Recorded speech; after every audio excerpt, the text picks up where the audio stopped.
here. We're at the 2011 Detroit Auto Show, and I'm here with Jan Ivarsson. Jan is involved in perfecting the safety of the electric cars that Volvo is developing. So, Jan, thank you very much for taking a minute to talk to us.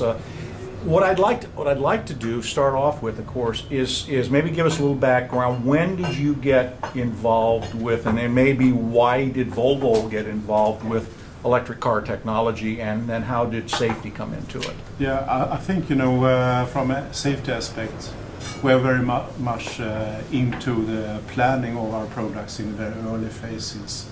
Safety is really core of what we deliver, but also core of how we engineer our vehicles. And in this case, we've been monitoring different type of concepts for a while, and electrification is really on.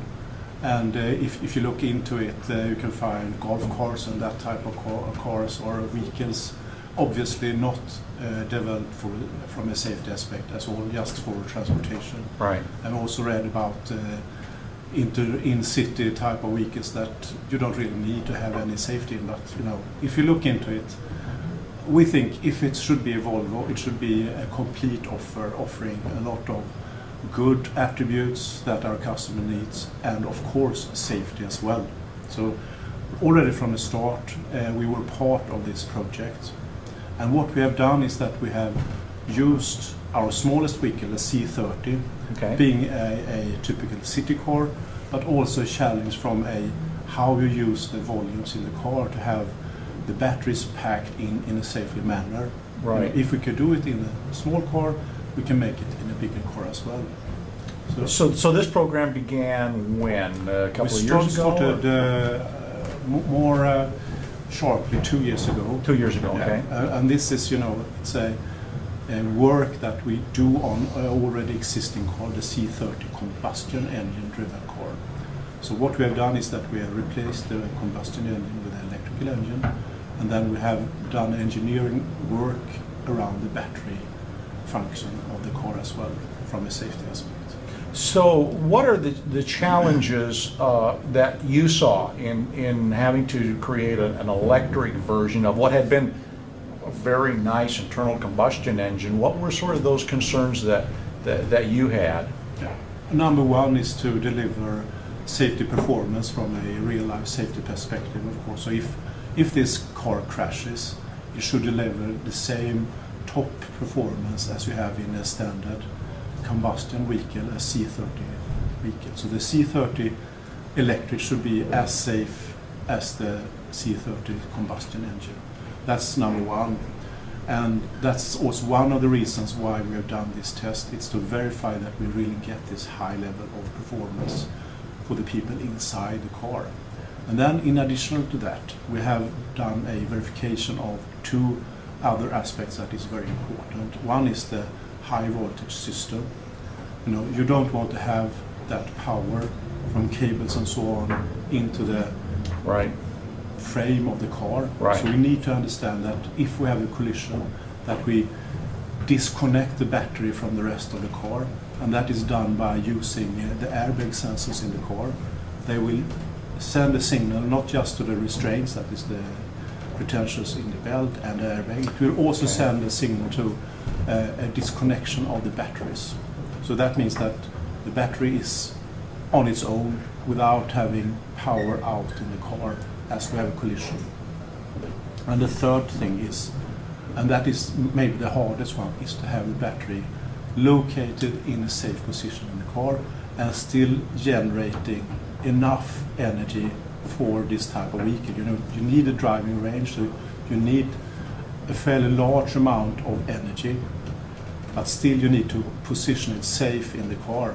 And what we have done is that we have had a principle around how we work, and that is you need a crumple zone for safety, and you should not have any batteries in that area, since they are sensitive for deformation and penetration. Right. If you have penetration or deformation, it could start off a venting of the cells, and if it's a large deformation, you can come into a situation where you have a thermal event that could be a fire, in worst case scenario. So the battery is stored outside the crumple zones, and that's valid for the front, the side, and rear of the car.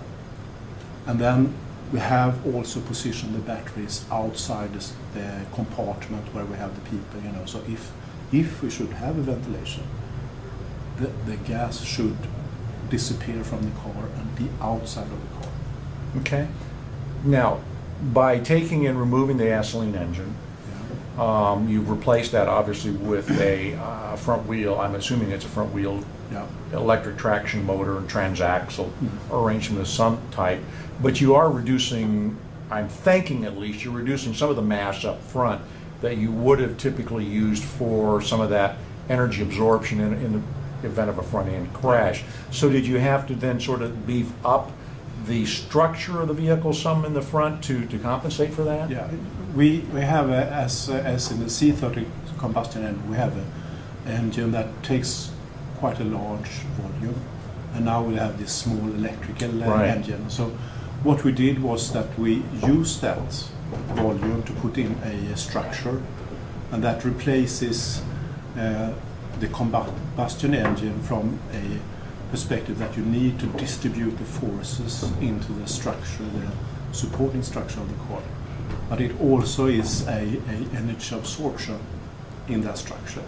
So that means that we could take care of the added mass that we have put in the car from a battery perspective. We take out some of the mass that is related to the combustion engine, but we add some mass that is related to the battery of the car. Right. And since the battery is in the middle of the car and the engine is in the front, and if you have a collision, the engine will live its own life, so to say. It's not really connected to the car. So Right. actually we needed to do some reinforcements as well on the structure supporting the deformation zone in the car. Okay. Let's maybe talk a little bit about, because obviously when you decided to do this, you said, well, this car needs to have a certain amount of performance, which then dictates the size of the battery pack, which then determines where you locate it and how you protect it from crashes. So what were your performance goals for the C30 Electric? Yeah, number one, as I mentioned, we need to have the performance for the occupants at least at the same level as a combustion engine. That was number one.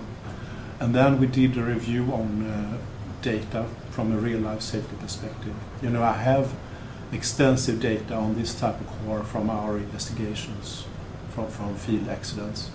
And what we did was that we used this data to understand what sort of load cases should we review from a battery integrity perspective.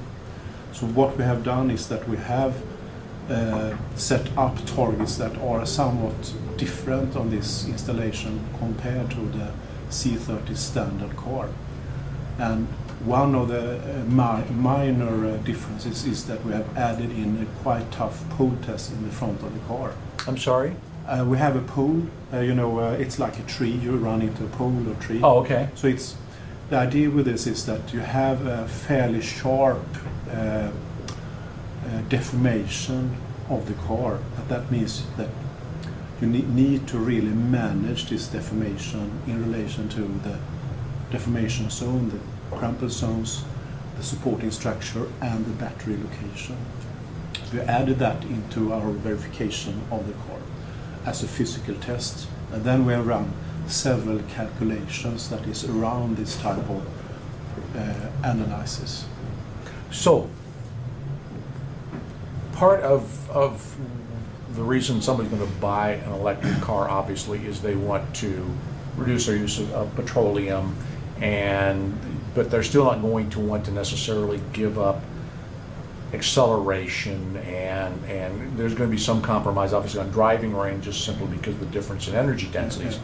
So this particular car, how far? This is sort of the common question you're going to hear. How far can I drive it? You know, can you talk to me a little bit about how much energy is actually on board the vehicle that you're dealing with in terms of, let's say, kilowatt hours of energy? I think if you talk about kilowatt hours, I think it's around 24 kilowatt hours stored in the engine, the battery, and the driving range it relates to I think it's around 90 miles in travel, and it covers largest proportion of trips you will do as a user of the car.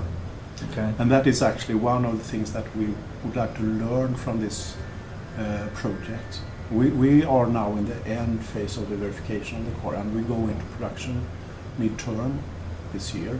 Okay. And we'll set off a fleet that will be a research fleet, so it's not a large volume of cars. Right. So we will monitor them carefully from a usage perspective, how they work out in real traffic, but also monitor the people who is using them from a driver behavior pattern.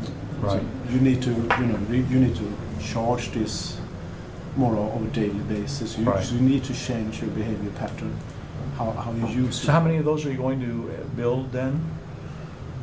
I think it's around 250 cars. About 250 cars. Yes. And will most of those be located in Sweden, or will you sort of disperse them around Europe? It will be a focus on Sweden, since Okay. we are doing this as a joint project with Vattenfall in Sweden. So we Okay. have a joint interest in this. And we're monitoring it in the Swedish environment, but we also have requests for having this done in Europe. In some countries they are very interested as well. So I think that will be on the agenda.